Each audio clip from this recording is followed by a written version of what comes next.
I'm joined by Geoff Cologne from Bing Ads and Michelle Killibrew from IBM. Firstly, welcome, guys.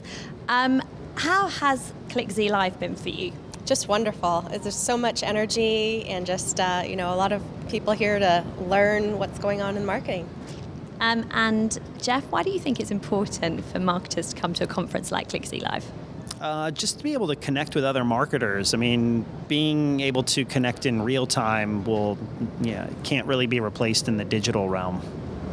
Okay, and we just had a panel session over there, which I moderated. You two did a very good job, so thanks. Can you give me an overview, basically what was said in the session, what you guys covered? Michelle? So really just focusing on your audience and what they need, how you can provide value, how you can really optimize their experience as they engage with you as a brand. Just talked a lot about case examples of B2C companies and how B2B can draw from that when setting up unique customer experiences. Okay, and listening to both of you, it was quite obvious that there's quite a convergence between B2B and B2C marketing nowadays. Can you define the difference between B2B and B2C? Geoff, do you want to speak? Sure. I mean, I think the lines have been blurred. The social web has sort of obliterated the differentiation. I think B2B does a lot of things now to reach their target audience, but uses sort of the interesting hook that B2C companies use to draw them in. So I think you're going to see more of that as time goes on. And really just relating to their business prospects and customers as individuals, as people, and really keeping that in the forefront, talking to them in an effective human-to-human way.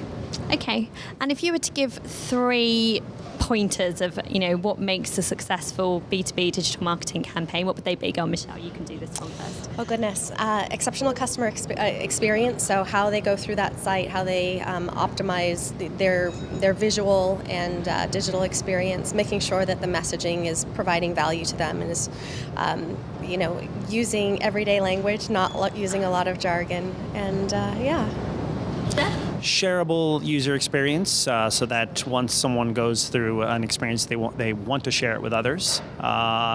Good content, that's always a huge part, something that actually educates the user so that there's a takeaway there and that reminds them of the company that they're actually working with.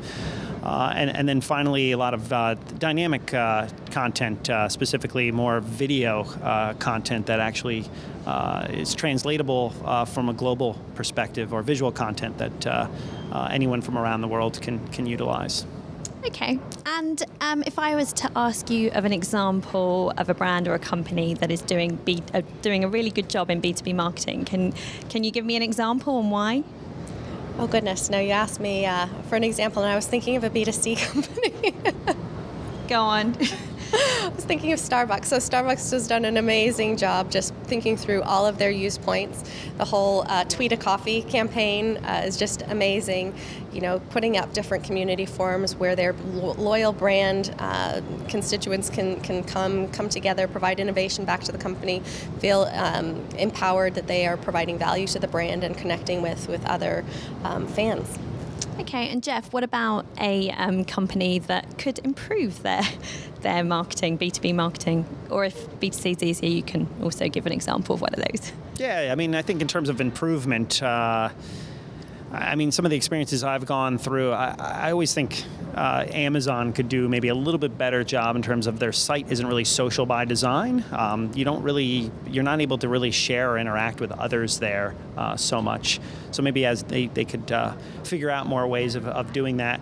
And then I think the other one is, and maybe they don't necessarily need it, but Apple, in terms of their enterprise customers, they really have not done much social at all. But then again, I guess they look at it as their products sort of speak for themselves. Okay, and lastly, how can we measure the success of a good digital, B2B, again, marketing campaign? Instrumentation. You have to set up all of your measurements and analytics and know what you want to optimize for, and just be sure that you're tracking optimization conversion points at every step of the way. And then, don't just set it and forget it. Make sure that you're actually leveraging and optimizing that data and making use of it.